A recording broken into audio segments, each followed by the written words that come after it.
Welcome friends. Baakiyalakshmi இன்னைக்கு எபிசோட்ல வந்த இன்ட்ரெஸ்டிங்கான சீன்ஸ் பத்தி பார்க்கலாம். பாக்கியா அமிர்தாவுக்கு கால் பண்ணி பார்க்கறாங்க. ஸ்விட்ச் ஆஃப் தான் வருது.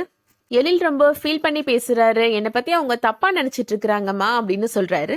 அவங்கள ஏமாத்திட்டேன்னு நினைக்கிறாங்கம்மா, என்னால் அதுதான் தாங்கிக்க முடியலம்மா, என்ன நடந்துச்சுன்னே எனக்கு தெரியலம்மா அப்படின்னு சொல்லி ரொம்ப ஃபீல் பண்ணி அழுறாரு எழில். எனக்காக நீ ஒரு ஹெல்ப் மட்டும் பண்ணுமா அப்படின்னு சொல்றாரு எழில். உனக்கு இருக்க பிரச்சனையில இதுவும் ஒன்னா அப்படின்னு நினைச்சிடாதம்மா அப்படின்னு எழில் சொல்றாரு. என் கூட அமிர்தா வீட்டுக்கு நீ வாமா அப்படின்னு கூப்பிடுறாரு. பாக்கியா சொல்றாங்க, நான் கண்டிப்பா வரேன் எழில், வந்து என்ன பிரச்சனைன்னு நானே கேட்கிறேன் அப்படின்னு சொல்லிடுறாங்க. அடுத்ததா ராதிகா வீட்டில் நடக்கிறத காமிக்கிறாங்க. எழில் இனியாட்ட சொல்றாரு, இன்னைக்கு உன்னோட அம்மாவை நான் ஒரு ரெஸ்டாரண்ட்ல பார்த்தேன் அப்படின்னு சொல்றாரு. அங்க ஒரு ஆள்கிட்ட சிரிச்சு சிரிச்சு பேசிட்டு இருக்கிறாவ அப்படின்னு சொல்றாரு. இதுல என்ன தப்பு இருக்கு டேடி அப்படின்னு இனியா கேக்குறாங்க. என்ன தப்பு இருக்கா அப்படின்னு கோபி கேக்குறாரு. அவங்க அந்த மாதிரி சிரிச்சு பேசிட்டு இருக்கிறத வேற யாராவது பார்த்தா தப்பா நினைச்சுப்பாங்கல்ல அப்படின்னு சொல்றாரு. கோபி அப்பா சொல்றாரு, பார்த்தது நீ, அதனாலதான் உன்ன மாதிரியே எல்லாரையும் தப்பா நினைக்கிற அப்படின்னு சொல்றாரு. கோபி சொல்றாரு, அவ ஒன்னும் தனியா இல்ல, அவ ஏன் வீட்டுலதான் இருக்கிறா அப்படின்னு சொல்றாரு. அங்க அம்மா, என்னோட மகன், மருமக எல்லாரும் இருக்கிறாங்க, வேற யாராவது பார்த்துட்டு வந்து அவங்ககிட்ட சொன்னா அவங்க மனசு கஷ்டப்படும்ல அப்படின்னு சொல்றாரு. கடைசியா சுத்தி சுத்தி என்ன சொல்ல வரேன்னு எனக்கு தெரியுது அப்படின்னு கோபி அப்பா கோபப்படுறாரு. என்னோட மருமகளை பத்தி எனக்கு தெரியும், உனக்கு எது காக்கற, நீதான் ராதிகாவை கல்யாணம் பண்ணிட்டேல, உன்னோட வேலையை மட்டும் நீ பார்த்தா போதும் அப்படின்னு கோபமா சொல்லிடுறாரு.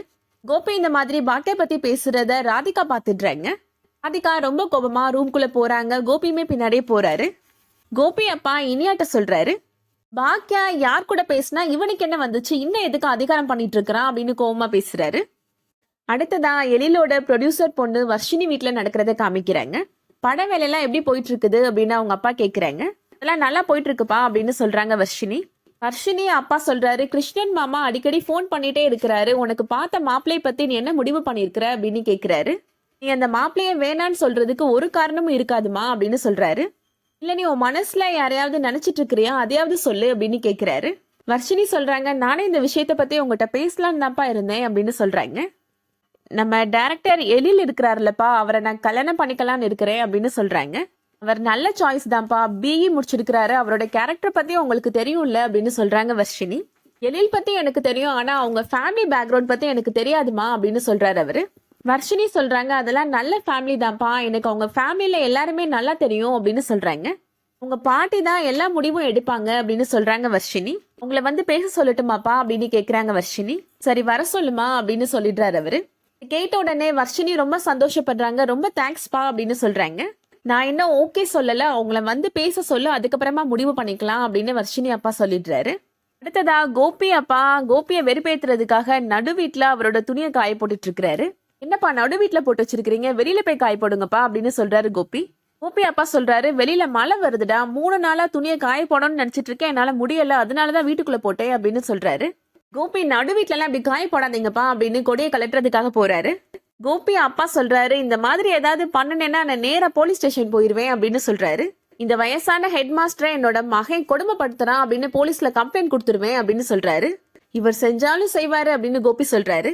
வேணும்னே தானே இந்த மாதிரிலாம் பண்ணிட்டு இருக்கிறீங்க அப்படின்னு ராதிகா கோவமா கேக்குறாங்க. என் துணியை நான் காய போடுறேன், நான் யாரோட ஆர்டரையும் கேன்சல் பண்ணல, யார் பொழப்புலயும் மண்ணள்ளி போடல அப்படின்னு சொல்றாங்க கோபியோட அப்பா. ராதிகா இப்ப கோபப்பட்டு அங்க இருந்து போயிடுறாங்க. கோபியுமே ராதிகாவை சமாதானப்படுத்துறதுக்காக பின்னாடியே போறாரு. அதை பார்த்த உடனே இனியாவும் கோபி அப்பாவும் ரொம்ப சந்தோஷமா சிரிக்கிறாங்க. பாக்கியா மாமியார் செல்லியன்ட்ட சொல்றாங்க, நம்ம வர்ஷினி வீடு வரைக்கும் போயிட்டு வந்துருவோமா, போய் அவங்க அப்பா பார்த்துட்டு வந்துடலாம் அப்படின்னு சொல்றாங்க.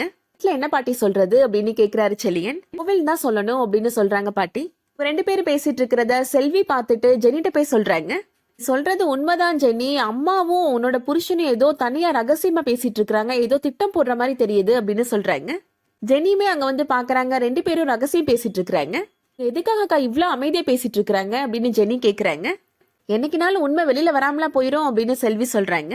எழிலும் பாக்கியாவும் அமிர்தா வீட்டுக்கு போறதுக்காக வராங்க. இப்போ அந்த இடத்துல செல்லியனும் பாட்டியும் உட்காந்து பேசிட்டு இருக்கிறாங்க. அதோட இன்னைக்கான எபிசோட் முடியுது.